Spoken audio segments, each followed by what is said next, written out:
Hi, I'm Peter May. I'm from the Federal Rural University of Rio de Janeiro, and I'm going to give a talk today about valuing ecosystem services. And I want to start that discussion looking at the relationship between ecosystem services and human well-being. In the 2000s, the United Nations Director General at the time asked a bunch of scientists to get together and think about what might be the threats to ecosystems and biodiversity and what they could mean to long-term human welfare.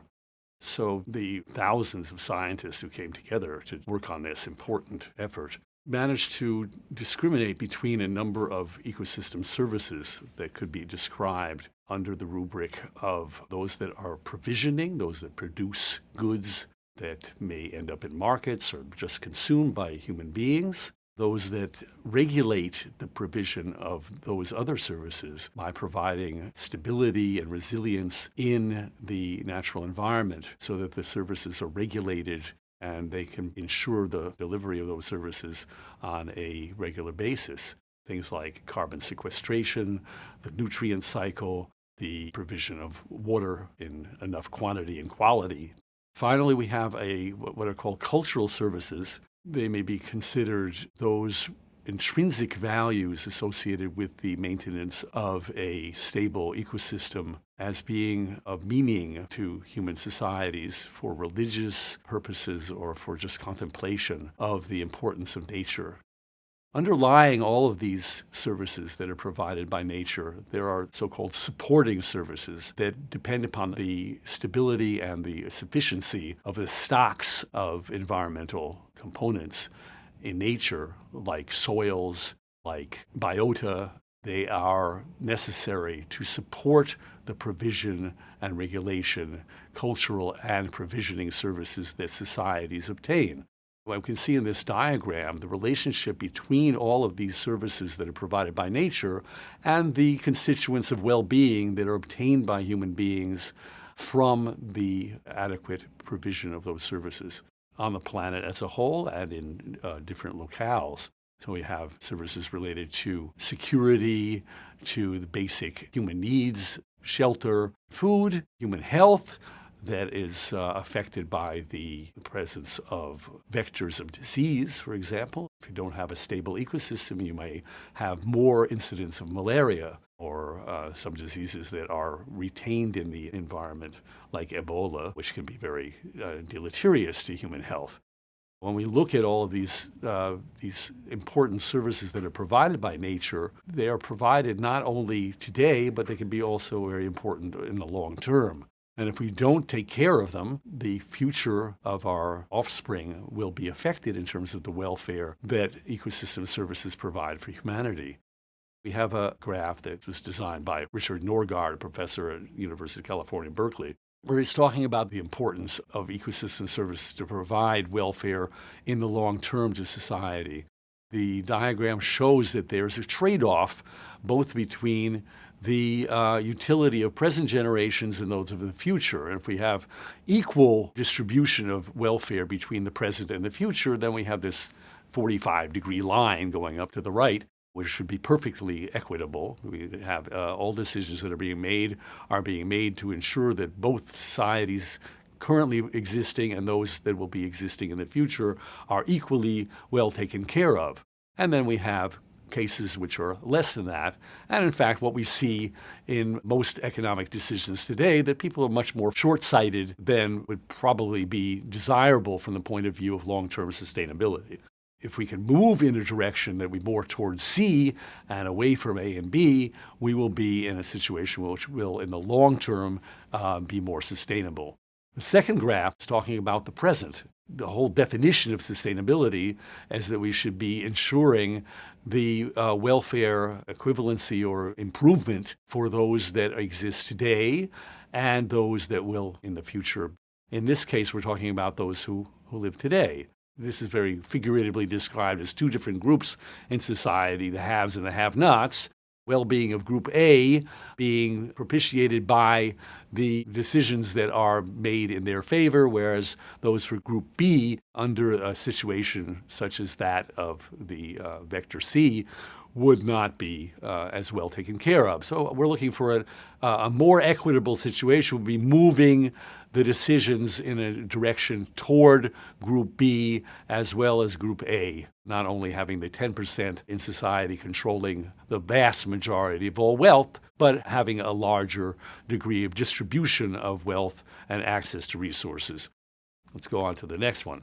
The approach that is provided here, which comes from an article by Mr. Hine in Ecological Economics, is that you first have to have a pretty good feeling of the ecosystem that you're trying to value.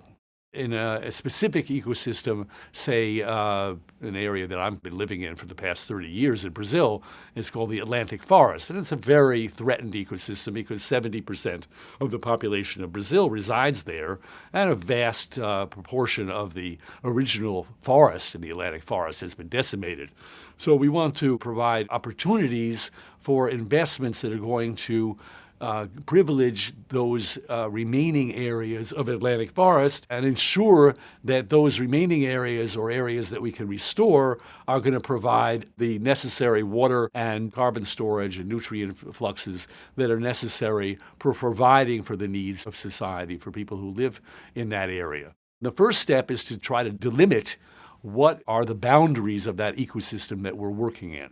The whole Atlantic forest involves about 13 states in Brazil. It's about a fifth of the country by area. So it's very difficult to work on that entire footing, although we do work with a group of states on the management of a biosphere reserve, which is made up of all of the remnant forests in that area. So that would be possible if you wanted to work at a biome scale. But you could also work on the level of an individual ecosystem, a wetland or a mangrove or a forest, hillside.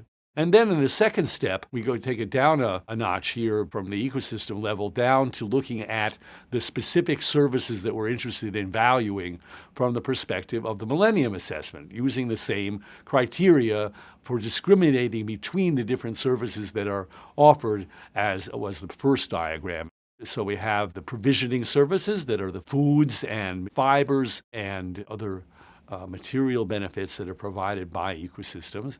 We're looking at the regulatory services, which are ensuring that the underlying stability of the ecosystems is ensured. And we're looking at those cultural services that reflect the beliefs that people have and the normative concerns that people have about conserving resources in the long term. We're going to have a valuation based analysis is going to discriminate between these different kinds of services as far as describing them as people value them for the benefits that they derive. And these values are then divided in another way according to a typology which has been very widely used in natural resource economics and ecological economics, which is looking at when people are concerned about ensuring that those benefits are provided. We have those values that are associated with direct use, with immediate direct provision of services for consumption. We have those that are related to non-consumptive use.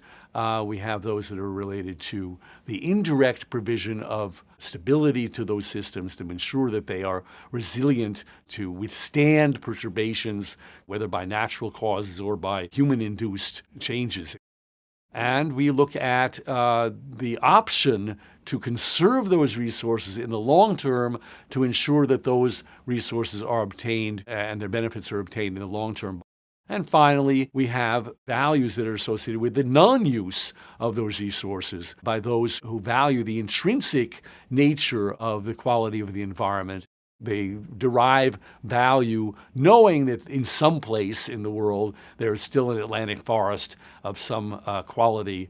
These are the different types of valuation that have been added together as a composite, aggregating these different types of value into one unified total valuation of the environment, which can be either monetary or non-monetary. The monetarization of these values is a big issue.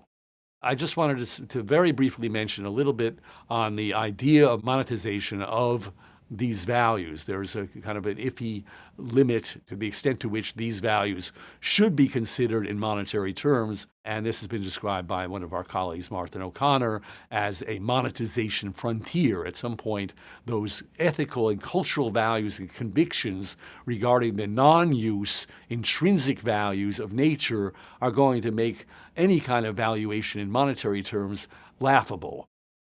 I just want to show an example of this kind of discrimination of different kinds of benefits that are derived from ecosystem services. In the case of forests, we're looking at wood products, non-timber forest products, medicinal plants, bush meat, a number of different products that people use directly or market as a source of income. Those are being consumptive. Once you take a tree down, the tree isn't there for somebody else to use. But there are also non-consumptive uses like recreation, visiting a place that has great scenic beauty. That's not detracting from anybody else's use. And then we have the indirect uses of the regulatory and support benefits that are provided by intact nature, including nutrient cycling, carbon sequestration, air pollutant absorption, temperature regulation, and so on.